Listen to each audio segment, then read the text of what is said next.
Hi friends, मैं हूं भावेश परमार। आप ही की तरह एक एससीआई पेशेंट हूं और आप सभी मेरे एससीआई भाइयों का मेरे यूट्यूब चैनल के ऊपर स्वागत करता हूं। फ्रेंड्स, मैं जितने भी अपने एक्सरसाइज के वीडियो यहां पर मेरे चैनल के ऊपर रखता हूं वो मेरे थेरापिस्ट के गाइडेंस के हिसाब से ही रखता हूं और मैं अपने सभी एससीआई भाइयों को भी वही खास गुजारिश करता हूं कि आप भी एक बार वो एक्सरसाइज करने से पहले अपने फिजियोथेरापिस्ट का कंसल्ट जरूर करें। हेलो फ्रेंड्स, फिर से काफ़ी टाइम बाद आप लोगों के सामने मैं उपस्थित हो रहा हूं। एक्चुअली पिछले 1 महीने से वापस एक और परेशानी में मैं उलझ गया था। इसका भी मैं वीडियो आपको अपलोड करूंगा।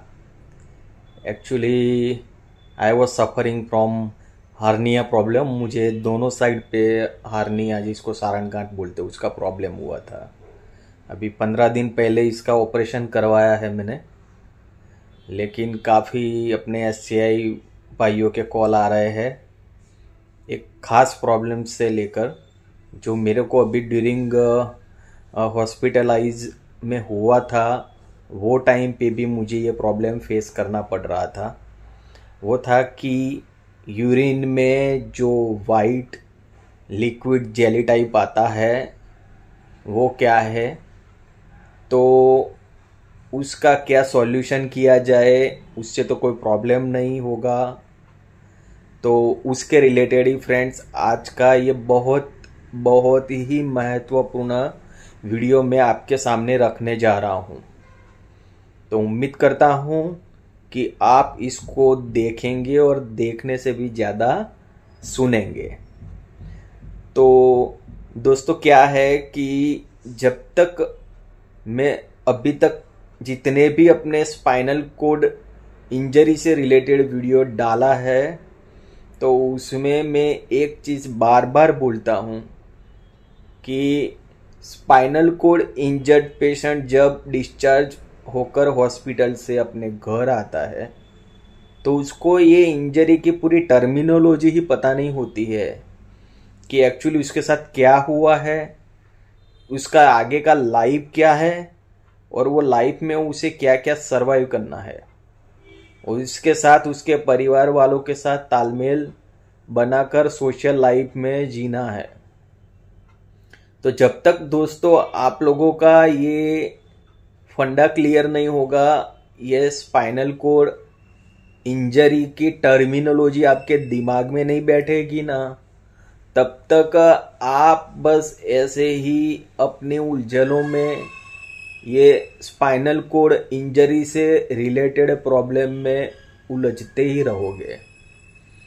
तो मैं आप सबसे खास गुजारिश करता हूँ कि आप इस इंजरी से रिलेटेड जितने भी आपके प्रॉब्लम्स है वो प्रॉब्लम्स हमको लिख कर भेजो, ठीक है। हम उसके लिए आपको जब भी आप कॉल करते हो तो बोलते हैं कि आप उसके अंदर आपका नाम, एरिया है, आपकी क्या इंजरी है, लेवल है, कब हुई थी, क्या रिपोर्ट से वो भेजो, ठीक है। तो उससे आपको हम सारी प्रॉब्लम्स की परेशानियां हैं उसका हल बताएंगे। अब दोस्तों, मैं ज़्यादा टाइम न लेते हुए मेन टॉपिक के ऊपर आता हूं कि जब स्पाइनल कोड इंजर्ड पेशेंट होता है उसको हॉस्पिटलाइज होने के बाद उसको कैथेटर किया जाता है।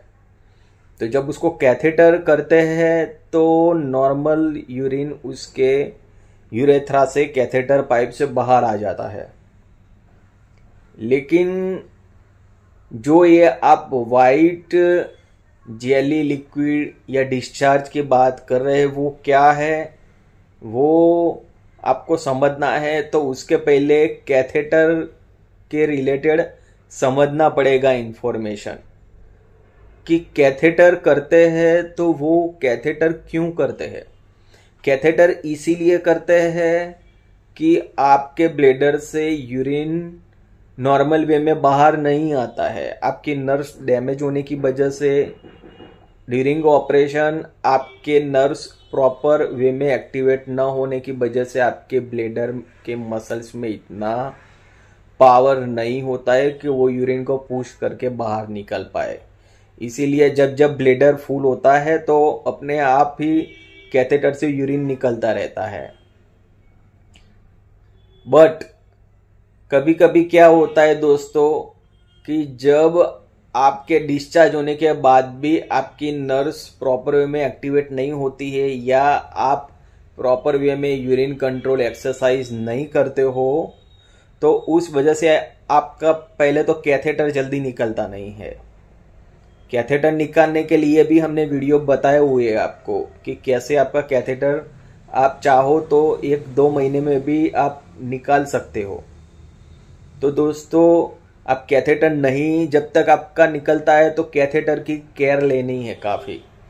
जैसे कि आपका यूरिन बैग बार बार उसको दिन में जितनी भी बार 200-300 ml 400 ml भर जाता है तो उतने में भी निकाल कर उसको डिस्ट्रॉय कर देना है। क्योंकि ये जो वाइट आपके जेली टाइप आता है कैथेटर से, तो वो क्या है, वो है एक टाइप का पस बोलते हैं उसको, बैक्टीरियल इन्फेक्शन बोलते हैं। ठीक है। और वो क्यों होता है?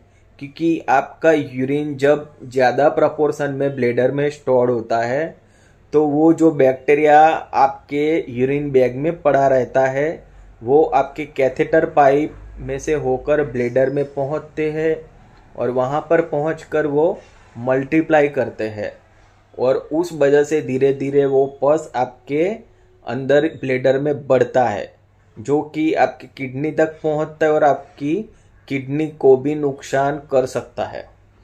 तो दोस्तों आपको सबसे पहले तो ये वाइट पस ना आए उसके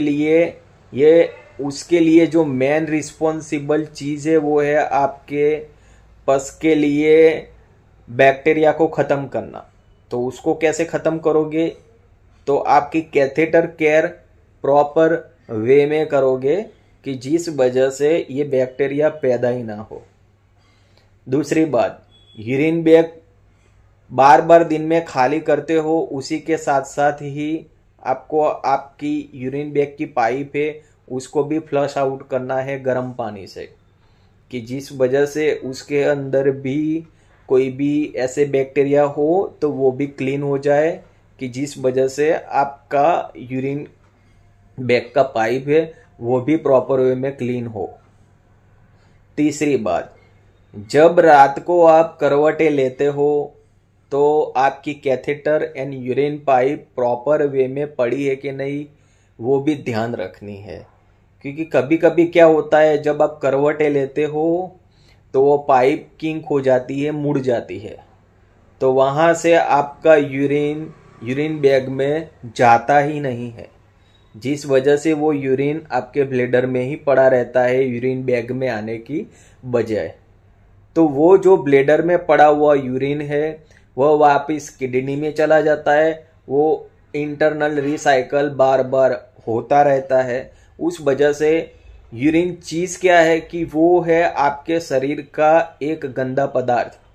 जैसे कि आँख के आंसू निकलते हैं, नाक से गंदे पदार्थ निकलते हैं, मुंह से थूक निकलता है, बॉडी से पसीना निकलता है, मल निकलता है और स्टूल निकलता है। ये पूरे बॉडी के सारे गंदे पदार्थ है जिसका हर दिन या हर कोई ना कोई प्रॉपर टाइम पे निकलना जरूरी है। जब तक ये गंदे पदार्थ आपके शरीर से निकलेंगे नहीं तब तक आपका बॉडी क्लीन नहीं रहेगा, आपका बॉडी का इम्यून सिस्टम मेंटेन नहीं रहेगा।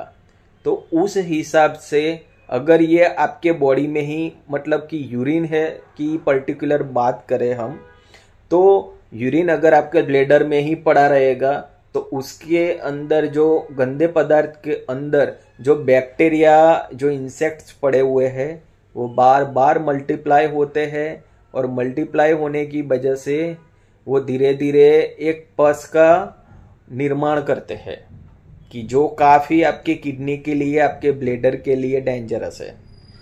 तो वो ना हो उसीलिए रात को सोते वक्त आप अपनी urine pipe and catheter pipe का भी ध्यान रखें कि वो कहीं बेंड ना हो जाए, किंक ना हो जाए, टिल्ट ना हो जाए। ठीक है, तो एक ये थी दूसरी बात कि पस बने नहीं है आपके ब्लेडर में, उसके लिए क्या करना है।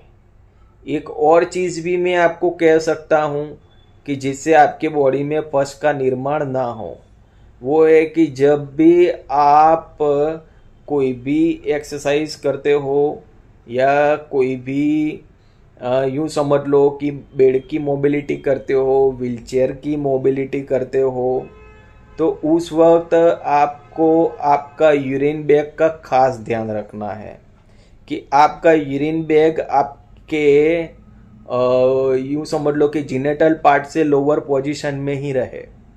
क्यों कि आपके यूरिन बैग में जो यूरिन पड़ा हुआ है वो अगर आपके जीनेटल पार्ट से हाइट के ऊपर है तो यूरिन बैग में पड़ा रहा यूरिन आपके यूरिन पाइप से, कैथेटर से वापिस ब्लेडर में चला जाएगा।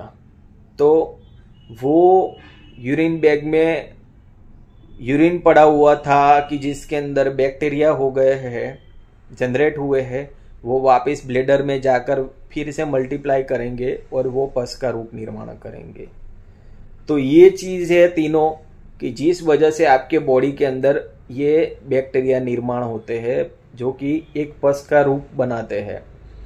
ये पस यानी गुजराती में इसको हम परु बोलते हैं।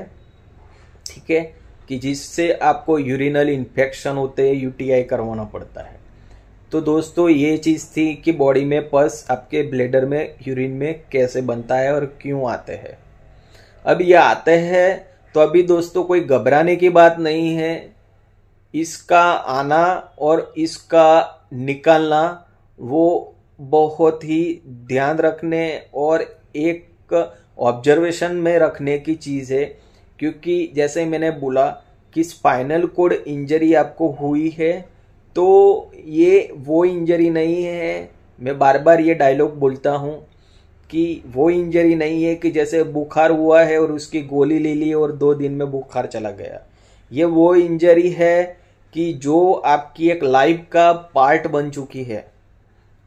ये वो इंजरी है कि जिसके साथ आपको जीना है। जब तक आप खड़े नहीं होते, खड़े तो होंगे, लेकिन जब तक आप खड़े नहीं होते हैं तब तक आपको ये लाइफ को एक्सेप्ट करना है। रोना धोना तो है ही नहीं, ना मायूस होना है, ना ही किसी की सिंपैथी लेनी है। ठीक है, बट आपको अपने आप पर भरोसा रखकर, फिजियोथेरापी, एक्सरसाइज के ऊपर भरोसा रखकर हर रोज डेली रूटीन में खुश रहना है। जितना आप खुश रहोगे परिवार वाले खुश रहेंगे और आपको कोऑपरेट करेंगे। ठीक है, अब दोस्तों दूसरा टॉपिक कि अगर ये पस हुआ है, अगर आपके कैथेटर में ऐसे पस आपको दिखते हैं, ठीक है, तो क्या करना है। तो और कुछ नहीं, शुरू कर दो आप मैक्सिमम वाटर इनटेक, यानी दिन में कम से कम आप 3 से 4 लीटर पानी पियो। आप जितना ज्यादा पानी पियोगे आपके kidney and bladder maximum wash out होंगे। उसके अंदर जितना भी पस होगा, जितने भी रेड पार्टिकल्स होंगे ब्लड के, सारे आपके निकल जाएंगे। अगर रेड पार्टिकल्स भी आते हैं तो उससे भी घबराने का टेंशन नहीं है। वो इसीलिए आते हैं कि आपका जो कैथेटर अंदर ब्लेडर में पड़ा है वो आपकी ब्लेडर वॉल को कहीं ना कहीं वो टच करता है।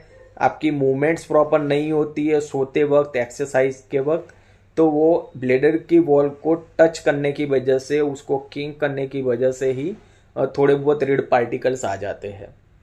तो इसीलिए बोलते हैं कि आप ज्यादा से ज्यादा पानी पियो। जितना पानी पियोगे उतना पस एकदम जीरो हो जाएगा। मैं गारंटी के साथ बोलता हूं कि जितना पानी पियोगे दिन में 3 से 4 लीटर, तो उतना ही आपका फायदा होगा, उतनी ही आपकी किडनी हेल्दी रहेगी, उतना ही आपका ब्लेडर है वो हेल्दी रहेगा। ठीक है, ना कोई यूरोलॉजिस्ट के पास जाने की जरूरत पड़ेगी, ना कोई दूसरे डॉक्टर्स के पास जाने की जरूरत पड़ेगी। ठीक है, हाँ, अगर ऐसा आपको कोई मेजर प्रॉब्लम है जीनिटल पार्ट्स में, आपके स्क्वाट्रम के एरिया में कहीं सूजन आ जाती है या वहाँ पे कोई फंगल इन्फेक्शन दिखता है, स्किन रेडनेस दिखती है, ठीक है, छाले पड़ने शुरू होते हैं, ऐसा कोई प्रॉब्लम होता है, then you can go to skin specialist और यूरोलॉजिस्ट। अदरवाइज जब तक हो सके मेडिसिन कम लो। जितना आप मेडिसिन कम लोगे उतना आपका किडनी का लाइफ बढ़ेगा। क्योंकि स्पाइनल कोड इंजरी में क्या है कि 90% पेशेंट्स है वो CIC करते हैं एंड पुश करके यूरिन निकालते हैं, जो CIC नहीं करते हैं। तो उस वजह से उनके ब्लेडर और किडनी के ऊपर मैक्सिमम लोड रहता है। क्यों? क्योंकि बहुत सारा यूरिन अंदर ब्लेडर में पड़ा रहता है। तो अगर आपका यूरिन ब्लेडर में पड़ा रहता है, इसका मतलब ये नहीं है कि वहां पे बैक्टीरिया मल्टीप्लाई हो गए, लेकिन वो यूरिन कैसी क्वांटिटी में पड़ा है, कितनी क्वांटिटी में पड़ा है और कैसी क्वालिटी में पड़ा है। क्योंकि अगर आप ज्यादा से ज्यादा पानी पिएंगे तो आपका यूरिन कलर, उसके अंदर जो एसिडिक फॉर्मेशन है वो एकदम नील हो जाएगा, आपका यूरिन बिल्कुल पानी जैसा आएगा। अगर आप पानी पीना कम कर दोगे तो वो यूरिन येलोइश आएगा, उसमें से स्मेल भी आएगा। क्यों? क्योंकि वो वही पस का फॉर्मेशन शुरू होना स्टार्ट हो। तो ये चीज है कि आप कितना पानी पीते हो, कि जिस वजह से आप अपने बॉडी के दूसरे ऑर्गन्स को हेल्दी रख पाओ। ठीक है, तो पस अगर होता है तो उससे घबराने की कोई जरूरत नहीं है, ना ही कोई टेंशन लेने की चीज है। बार बार दोस्तों ये जो जेली टाइप चीज आती है, वाइट आ जाता है, मेरे कैथेटर में पूरी कैथेटर पाइप भर जाती है पस से। ठीक है, तो ये सारे क्वेश्चन के आज मैंने आपको आंसर दे दिए कि ये क्या चीजें क्यों होता है तो उसके लिए हमको क्या करना है। घबराने की कोई जरूरत नहीं है, बिंदास रहना है।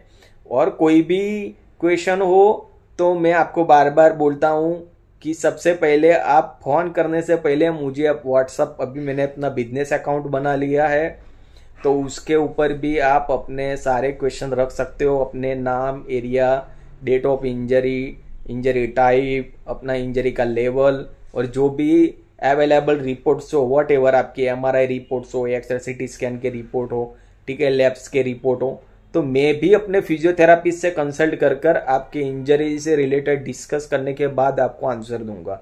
ऑन द स्पॉट आंसर नहीं दूंगा। क्यों? क्योंकि मैंने आपको फिजिकल वहां पे नहीं देखा है। ठीक है, फिजिकल देखने के बाद ही हम एनालिसिस कर पाते हैं, तो थोड़ा वेट करिएगा। ऐसा नहीं है कि आप एक कॉल किया, अगर भावेश भाई ने नहीं कॉल उठाया तो दूसरा नहीं किया, तीसरा, ऐसा नहीं करिए। क्योंकि मेरा भी खुद का भी टाइम होता है एक्सरसाइज करने का। आप नहीं मानेंगे, पिछले 1 महीने से मैं एक्सरसाइज नहीं कर पाया हूँ। क्योंकि एक तो पहले आपने देखा लास्ट मैंने ब्लिस्टर्स ने मुझे 1 महीना परेशान किया। उसके बाद अभी ये हर्निया का प्रॉब्लम आया। अभी ये हर्निया का पूरा केस स्टडी का मैं इसके बाद मैं नेक्स्ट वीडियो डालूंगा। क्योंकि मैं 3 साल से हर्निया के प्रॉब्लम से परेशान था। ठीक है, लेकिन मेरे को ही नहीं पता था, ना ही मेरे डॉक्टर लोगों को, कि ये हर्निया क्यों हुआ, ये हर्निया है कि नहीं है। ठीक है, तो बहुत समझने वाली बात है कि पढ़े लिखे, बेसिक मेडिकल लाइन के पढ़े लिखे लोग भी ये इंजरी को एनालिसिस नहीं कर पा रहे हैं। ठीक है, या आपको क्या प्रॉब्लम, तो आपका बॉडी को अच्छे तरीके से जानने वाला आप खुद ही है। जब तक आप अपने बॉडी में क्या चल रहा है, आपको क्या क्या परेशानियां, क्या क्या दिक्कत आ रही है, आपसे ज्यादा बेटर कोई नहीं समझ सकता है। ठीक है, तो डे बाय डे अपने बॉडी को ऑब्जर्व करते रहो। आप क्या खाना खाते हो, उसको कितने प्रोपोर्शन में खाना है, कितना आप डाइजेस्ट कर सकते हो। ठीक है, वो सारा आपको डेली ऑब्जर्व करना है। ऐसा नहीं कि सुबह हुई और शाम हुई, सुबह उठे, चाय पिया, नाश्ता, दोपहर में खाना खाया, रात को खाना खाया, रात को सो गए। एक्सरसाइज अगर हो गई है, स्पाइनल इंजरी तो करनी है। ये लाइफ नहीं है। लाइफ ये है कि आप एक प्रॉपर प्रोटोकॉल के साथ चलो। ये प्रोटोकॉल आपका रहेगा तो ही आप प्रॉपर वे में खड़े हो पाओगे। नहीं तो मेरे पास ऐसे भी केसेस आते हैं कि 20, 30 साल, 40 साल, 50 साल से ये स्पाइनल इंजरी में जी रहे हैं। ठीक है, रोज मर रहे हैं, सुबह वापिस उठते हैं, शाम को ऐसे ही मरते हुए सो जाते हैं। तो ये लाइफ नहीं है दोस्तों। ठीक है, डोंट बी डिमोरलाइज। और एक और आखिरी बात कि अभी हमने गूगल के ऊपर भी अपना पेज बनाया हुआ है।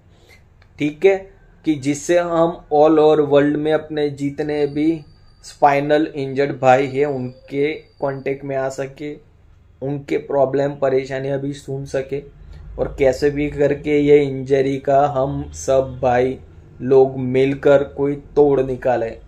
ठीक है, कि जो आज तक मेडिकल साइंस नहीं निकाल सका है, ठीक है, ना कोई ट्रीटमेंट से या सर्जरी से, वो हम ये एक्सरसाइज से, ये एक अपने ब्रेन विल पावर से कनेक्ट करके अपने मसल्स को, अपने नर्व सिस्टम को एक्टिवेट करके कर पाए। ठीक है, तो मैं फिर से एक बार आप सभी स्पाइनल कोड इंजर्ड भाइयों से हाथ जोड़कर गुजारिश करूंगा कि कभी हौसला मत हारिएगा। आप सभी भाइयों को मेरा बेस्ट ऑफ लक।